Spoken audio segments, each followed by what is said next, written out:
Sinners and heathens, it's that time.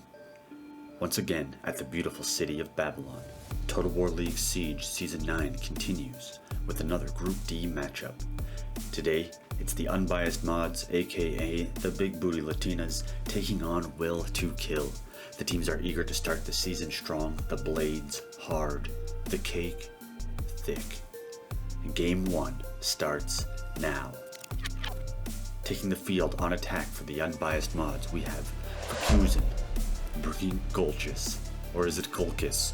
Cartley, Axeman, and some high-end hoplite infantry will provide a strong attacking thrust. Alongside him, Mr. Shiny Shots, commanding the Macedonians, bringing 3 Cretans and a Balearic to complement his thorax swords. Holding firm on the defense for Will to Kill, Billy Bats brought Bactria's classic thorax core and some of his own impressive missile infantry. His ally, I Will Win, commanding the Nervi, a horde of Celtic warriors and a few Oathsworn will provide some serious damage output. Our warriors are ready to throw down, so let's party.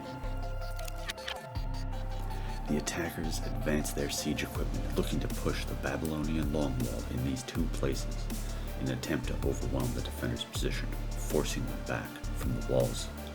Defenders look to delay this engagement with a cheeky little 2-pronged sally. With the arrow tower destroyed, attackers can safely position their archers near the walls and push into the city.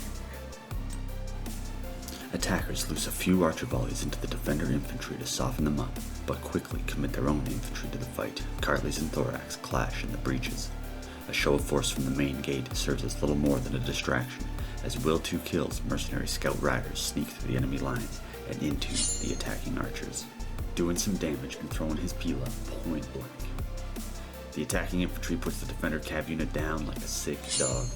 Having dealt swiftly with the defender sally, the attackers now turn their full attention to taking control of the breaches.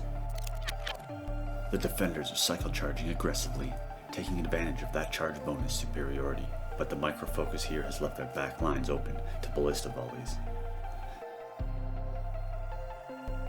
The attackers look for pila and missile angles while they try to grind down the defender infantry. We've got bloodshed in the streets and chaos in the sheets as the infantry fight turns into a mosh pit of slaughter and mayhem, missile fire raining down from every direction. Attackers look to be getting the better of the infantry engagement, and so the Oathsworn are committed to the fray. This could go either way. Defender infantry starts to break down in the center and on the flanks, but they still have some fight left. As the attackers look to squeeze units around the back lines and get their cav involved, the defenders counter with their final reserve troops, winning some smaller engagements and killing the Macedonian Jinn. That is a huge blow for the attackers. Defenders desperate to unload the last of their ammo, but the attackers have one last cav unit in the city. The defender Oathsworn Jinn meets his maker, their infantry wavers and begins to break. The Unbiased mods squeeze firmly the buttock of victory as the defending forces rout and flee the field of battle. A very close battle, but ultimately the Unbiased mods emerge victorious over Will to Kill, netting themselves 4 points in their victory. The Kolki and Gartleys holding their own while the elite hoplites went hard in the paint. The ballista added 123 kills despite spending some of its clip on the walls, and that noble bloodcalf coming in clutch at the end. The Macedonian infantry racking up some impressive kills. The missile superiority on full display here with the Cretans, one of them amassing 278 kills and 2 chevrons. Tarantine Cav also adding some impressive numbers. Infantry for the Nervi standing tall, both Celtics and Oathsworn delivering some solid kills. A surprise naked sword also putting in some work, whilst the Skirm Cav proving to be a deciding factor. A few Bactrian infantry units racked up some kills, supported by some great archer numbers. Despite a valiant effort from the hoplite general, the unfortunate loss of the Scorpion and Peltis was just too much for the defenders to overcome.